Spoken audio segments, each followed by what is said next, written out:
ये जो ब्रांड है ना, ये मैंने अपने खुद के दम पे बनाया है। तेरे को क्या लगा मेरे जैसा ब्रांडेड आदमी गोली से डर जाएगा? এই ব্র্যান্ড যে তুমি নিজের দমে বানাইছো এটা তোমার 3 মিনিটের ভিডিও দেখে বুঝছি।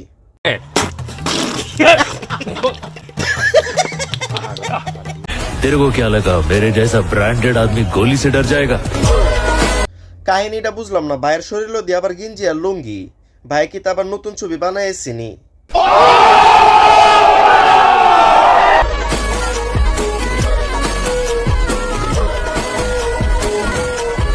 বাংলাদেশের মধ্যে তারা একমাত্র সেরা ব্যবসায়ী যারা নীল ছবি করার পরে ভাইরাল হয়ে এখন সেলুন ব্যবসা দিয়ে দিছে।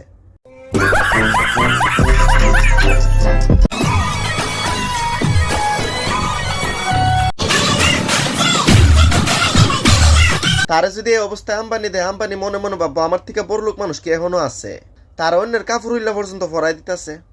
তারপর আম্বানি যখন গবেষণা করে দেখবো, গবেষণা করে হুজ্জা পাইবো জারি হে তো আমার থেকে বড় লোক কারণ আছে।